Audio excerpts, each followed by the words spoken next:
¿Qué tal, mis queridos amigos? ¿Cómo estáis? Espero que vaya muy bien por ahí.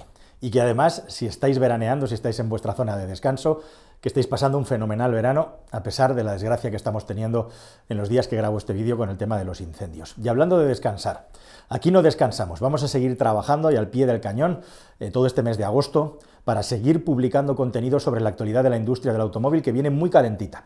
Como te dije en algún vídeo anterior, estamos preparando además un contenido muy interesante que viene directamente desde Japón. Estoy terminando de prepararlo y espero poder lanzarlo aquí, una pequeña exclusiva, en los próximos días. No te lo pierdas. Y hablando de eso y de trabajar en agosto, pues, oye, por ponerse un objetivo no está mal, ¿no? A mí me encantaría que llegáramos al 1.000.000 de suscriptores en el canal, si puede ser antes de que acabe el año. Está muy difícil, nos faltan 80.000 según estoy grabando este vídeo. Pero oye, no hay nada imposible, ¿verdad? Con vuestra ayuda es posible. Fíjate, de hecho, la mayoría de las personas que vais a ver este vídeo no estáis suscritos al canal todavía.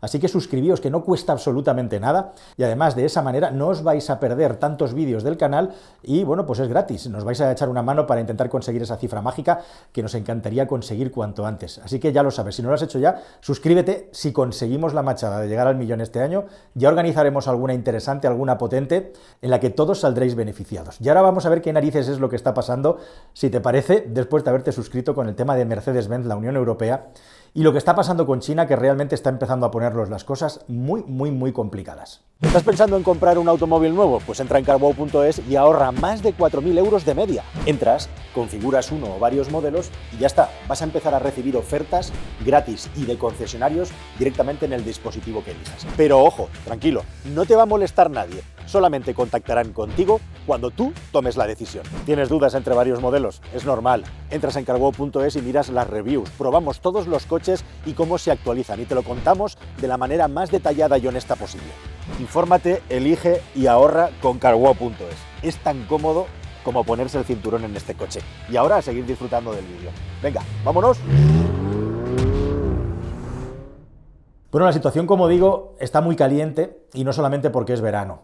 Ola Källenius, el que es el máximo responsable de Mercedes-Benz a nivel internacional, ahora tiene una responsabilidad extra que es llevar la manija de la Asociación de Fabricantes de Automóviles en Europa. Una asociación de fabricantes, por cierto, en la que a la salida de Tavares, de Stellantis, decidieron internamente volver a meter a Stellantis, que se había salido de esa asociación precisamente porque la asociación abogaba por una transición hacia el vehículo eléctrico más suave de lo que la Unión Europea está queriendo imponer. Y Stellantis, que se había alineado con las tesis más radicales, una vez Tavares fuera, se ha vuelto a meter en el lobby de los fabricantes europeos de automóviles y ahora digamos que están todos los grandes fabricantes, incluidos los de Stellantis. Esto es un movimiento muy importante, porque es que no es solamente eso, es que Stellantis es el grupo que más está amenazando de una manera literal con cerrar fábricas en Europa si la Unión Europea no recula. La cosa es seria, yo diría que es grave incluso. Tan grave como para que el CEO de una compañía alemana, que normalmente suelen ser bastante más comedidos y menos expresivos que los CEOs, digamos, de las regiones más al sur de la Unión Europea, de Francia hacia el sur y hacia el sureste, pues haya dicho una cosa tan bestia como que estamos al borde del colapso y que Europa se dirige a toda velocidad a chocar contra un muro. Esto no me lo he inventado yo, son palabras textuales que acaba de decir Ola Källenius en una entrevista en la que ha estado comentando precisamente que los fabricantes de coches europeos, después de todo el esfuerzo que han hecho, ya no creen que en 2035 se pueda prohibir el motor de combustión interna. Si seguís el canal desde hace un tiempo, y si no también, me habéis escuchado decir muchas veces que yo no creía que al final el plan de 2035 se fuera a llevar a cabo. Evidentemente la Unión Europea no va a decir, oiga, donde dijimos A, ahora vamos a decir Z. Van a decir, donde dijimos A, vamos a prohibir el motor de combustión interna, además vamos a añadir B, C, D, E.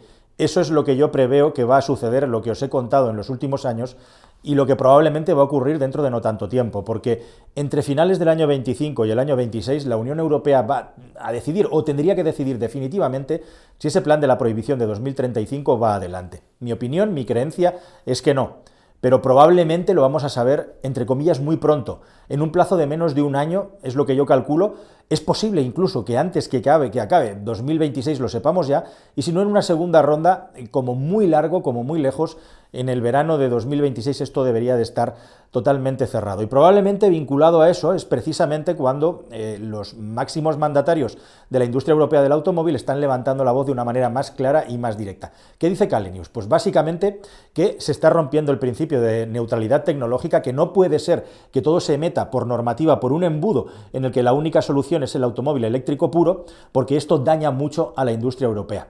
Estamos viviendo una situación de tormenta perfecta, ahora lo vamos a analizar porque China acaba de meter ahí una nueva muesca, un nuevo giro de la tuerca, apretando a Europa que le va a provocar bastante daño a los fabricantes premium alemanes. Es una malísima noticia que se junta con un montón de malas noticias en un momento, ojo, en el que la industria europea del automóvil está fabricando coches excelentes eléctricos. Cuando me refiero a fabricando no me refiero solamente a lo que hay en el mercado, sino a lo que viene en los próximos 2 años.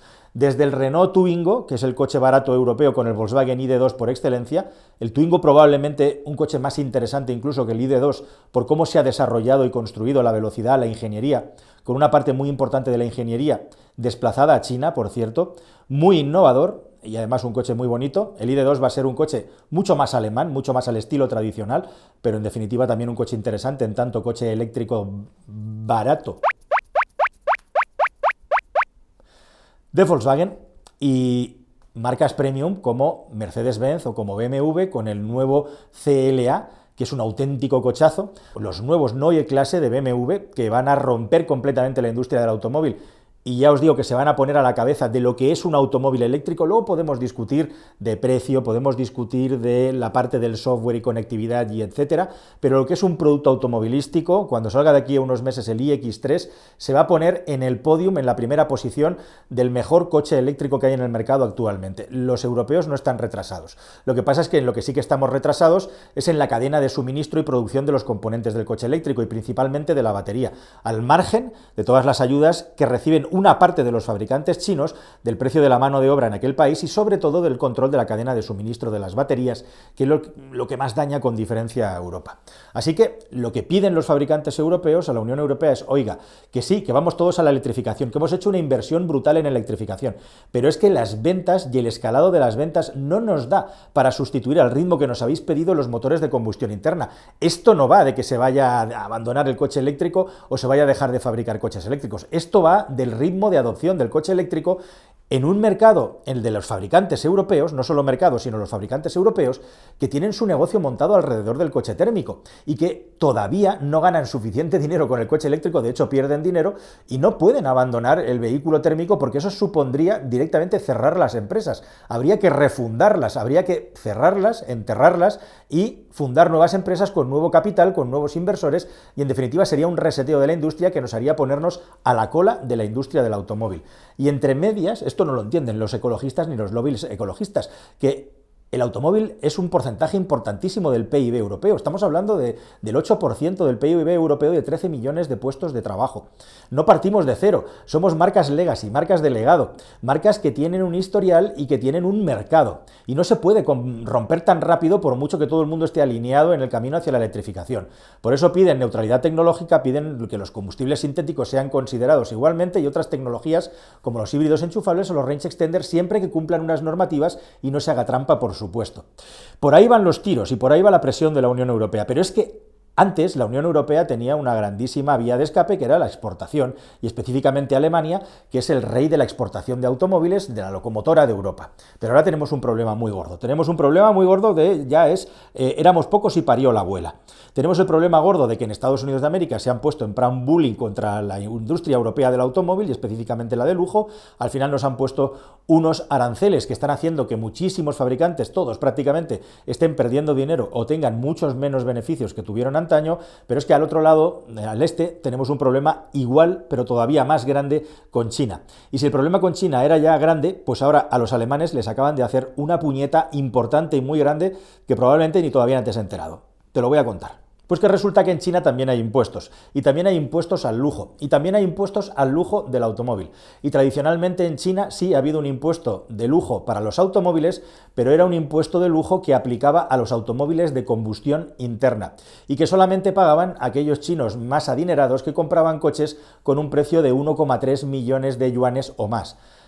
A la equivalencia a nuestro bolsillo estamos hablando de 155.000 euros. Claro, este umbral de precio pues hacía que solamente los vehículos deportivos rollo Lamborghini, Ferrari y la línea de Porsche más cara, o los Bentley o Rolls Royce más ostentosos, fueran los coches que pagaran un impuesto de lujo, que por cierto era del 10%. Estamos hablando que sobre un precio de 155, 160.000 euros había que rascarse el bolsillo 15, 16.000 euros más. Bueno, es un impuesto importante, pero para bolsillos tan pudientes, alguien puede argumentar, oiga, es que 15, 16.000 euros, la persona que se gasta ese dinero está dispuesto a pagarlo como extra para tener esos automóviles. Y es completamente cierto. ¿Pero qué es lo que ha hecho el gobierno chino ahora mismo? Bueno, pues ha hecho una jugada, un movimiento en el que ha reducido drásticamente el impuesto de lujo. Lo ha bajado de los 1.3 yuanes, millones de yuanes, a los 900.000 yuanes.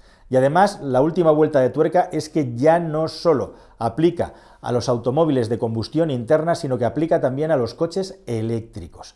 Y aquí la cosa se complica, y se complica mucho. Muchísimo. ¿Sabes qué cuota de mercado tenía precisamente Mercedes-Benz en los automóviles de lujo en China con motor de combustión interna?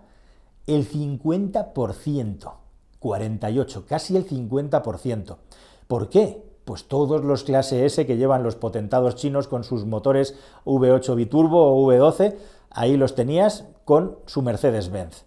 Coches carísimos con personalizaciones altas en algunos casos. Mercedes tenía prácticamente un monopolio de los coches de lujo junto con otras marcas de lujo. Porsche, por ejemplo, se pasaba el 20% de ese umbral y por lo tanto también es uno de los grandísimos perjudicados. Pero es que ahora, además, con esta caída en el umbral del precio, estamos hablando de 100.000 euros.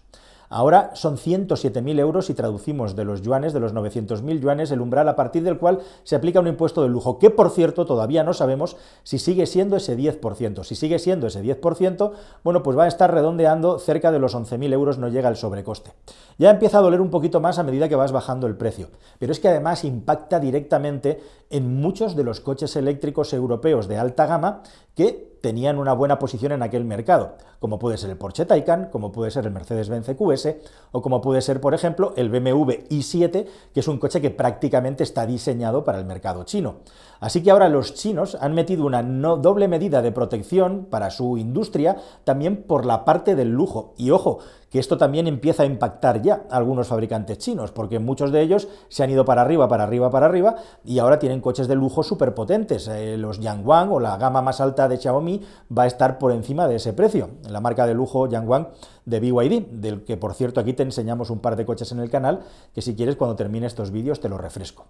Así que fíjate tú cómo están las cosas, que si las marcas europeas ahora mismo están en la tormenta perfecta porque el mercado europeo está completamente plano e incluso reduciéndose y no se venden suficientes coches, no se venden suficientes coches eléctricos, en Estados Unidos de América nos ponen barreras comerciales, en China los chinos empiezan a elegir en masa el producto chino por una cuestión nacionalista y de precio en lugar de los coches europeos, y los coches europeos de lujo, que eran los que más resistían y mejor resistían, ahora resulta que vienen los chinos y te ponen un impuesto de lujo y te bajan el umbral para fastidiar más a los fabricantes europeos como respuesta a los aranceles que nosotros les hemos puesto en el pasado.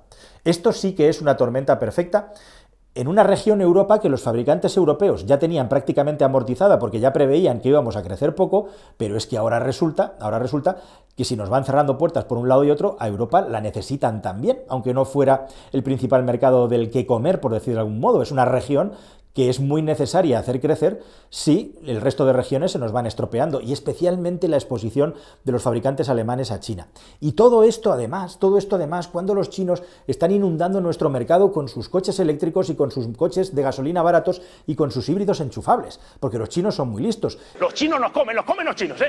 Y no solamente nos traen aquí el excedente de producción de coche eléctrico, que da igual al precio al que lo vendan, porque se trata de sacarlos de allí donde ya no caben de los que fabrican, sino que además nos meten híbridos enchufables, que es un producto que ellos pueden traer con baterías con un coste de fabricación muy bajo y que esquivan los costes asociados arancelarios al producto puramente eléctrico que Europa impone a China.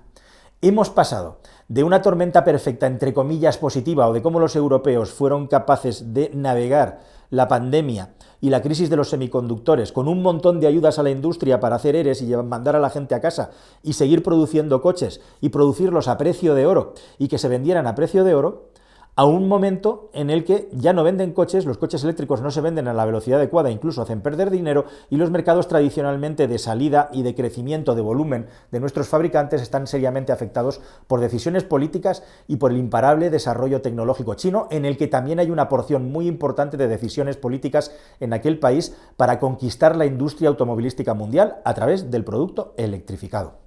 Así que, queridos amigos, estos son los ingredientes de esta sopa y ahora solo falta por ver, con todos estos ingredientes y con la última noticia de la puñeta bien gorda, que es un puñetazo, es un bofetón a la industria europea del automóvil, qué es lo que va a ocurrir con la Unión Europea, cómo va a reaccionar con nuestros fabricantes. Y mientras tanto, por ahí de fondo, en el cogote, fabricantes, grandes fabricantes conglomerados de marca como Stellantis, amenazando con que empiezan a cerrar fábricas y se llevan la producción a África y a otras regiones del mundo. ¿Qué es lo que va a pasar, queridos amigos?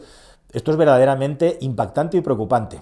Así que queda por ver si finalmente habrá una hoja de ruta relajada, cuáles son los cambios o los movimientos que va a hacer, pero desde luego lo que está ocurriendo ahora mismo es que la industria europea del automóvil, yo no sé si está al borde del colapso, pero está al borde de tener que tomar decisiones traumáticas y está al borde igualmente también, y eso está clarísimo, de perder completamente el liderazgo y la trascendencia que algún día tuvo en la industria automovilística mundial. Ya veremos qué es lo que pasa. Aquí intentaremos contártelo como siempre. Para no perderte ni un vídeo, recuerda, suscríbete al canal. Y si te parece, te dejo aquí algunos vídeos más con exotismos chinos para que veas lo que se está haciendo en aquel país y que nosotros no tenemos nada que envidiarles técnicamente cuando nos ponemos de verdad las pilas y aprendemos a trabajar. Como por ejemplo con la Neue Klasse de BMW, de la que te vas a hartar a oír, hablar, leer y ver vídeos. Nosotros hemos sido el primer medio español en conducir la Neue Klasse, así que aquí, si lo prefieres, te dejo exotismo chino o el primer test del BMW iX3, un coche eléctrico que va a tener más de 800 kilómetros de autonomía. Hasta el siguiente vídeo, querida familia. Adiós.